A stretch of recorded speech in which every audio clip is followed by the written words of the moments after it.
Il y a un nouvel animé qui est en train de sortir, Kimi-wa Maid-sama, et ils ont eu le bon goût de prendre le meilleur groupe de l'histoire pour faire leur opening. J'ai nommé Trico. Trico, on en a beaucoup parlé ici, hein. J'en ai fait des vidéos, je vous ai même emmené les voir avec moi à Tokyo dans un espèce de semi-vlog.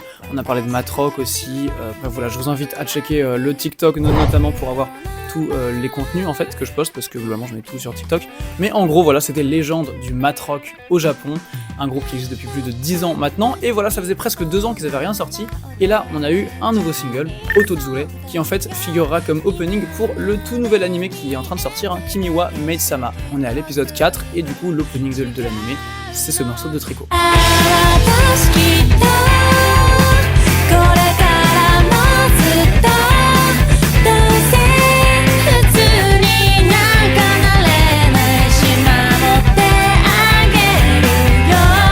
Déjà oui, c'est la première sortie du groupe depuis un moment, hein, quasiment 2 ans, mais surtout c'est la première fois que le groupe fait un opening d'animé. Et ça m'a un peu choqué, hein, parce qu'on parle quand même d'un gros groupe de J-Rock qui est là depuis très longtemps. En fait c'est pas étonnant non plus parce que Trico c'est très matrock, c'est même totalement matrock. Et ça veut dire quoi ? Ça veut dire qu'il y a des structures compliquées et des gimmicks de composition dans chacun de leurs morceaux qui rendent en général l'écoute assez intriqué et assez complexe vraiment quoi. Ouais, c'est notamment sur les choix de structure et de forme de morceaux, notamment les changements de métrique, les espèces de modulations rythmiques, etc. qui font à chaque fois. Ça passe de 4 temps à 3 temps par exemple, hein, comme sur le pré-refrain de Otozure.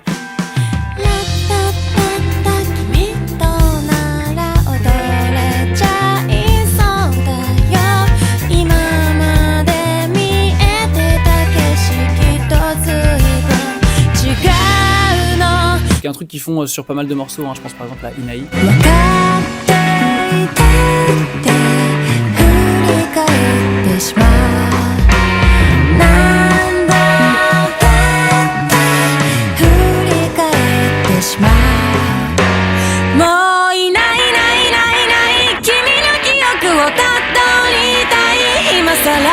Ou encore un autre truc bizarre, ça va être des patterns de guitare vraiment bizarres et intriqués qui sont assez typiques de Kida, la guitariste, qui est une de mes guitaristes préférées, et qui est aussi un truc typique du matrock. Je pense par exemple au deuxième couplet sur Otozure, qui est un pétage de crâne total.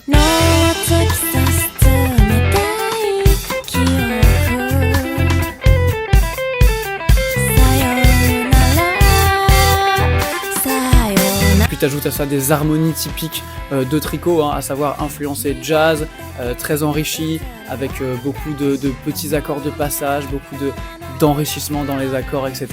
Et bah t'obtiens un morceau qui est sans compromis, un morceau un peu complexe, autant dans ses harmonies que dans sa structure. Et c'est ça tout le côté matrock dans lequel Trico brille vraiment, mais bah ça le rendait peut-être un peu inaccessible pour faire un opening. Mais bah force est de constater que c'est vraiment réussi, parce que au-delà de tout ça, Trico ça reste un groupe de J-rock, voire J-pop, assez léger, assez accessible, toujours très mélodique, avec la voix de Ikkyu Nakajima qui est vraiment accessible, et des compos qui sont toujours super catchy.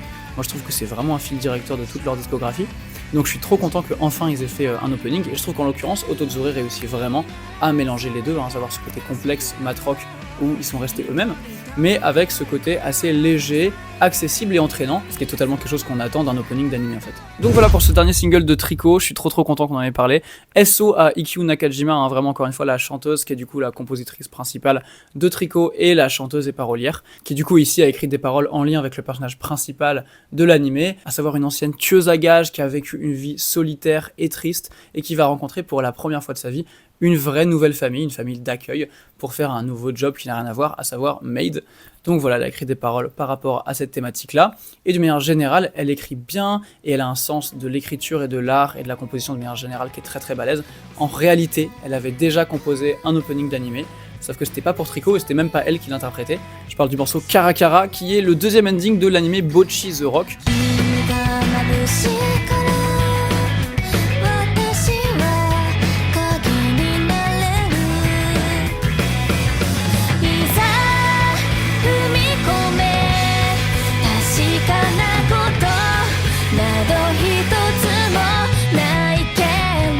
En fait, c'est un groupe virtuel dans l'anime qui le joue, sauf que c'est interprété par des vrais musiciens évidemment.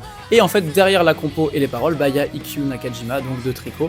Du coup, elle avait un peu par procuration déjà fait de la musique d'anime, Mais voilà, là c'était la première fois que Tricot en tant que tel était vraiment en tant que Tricot pour un opening, et ça me régale et je suis trop heureux d'en parler. Donc voilà, bravo à Tricot, et hâte de voir un petit peu s'ils vont sortir des nouvelles choses.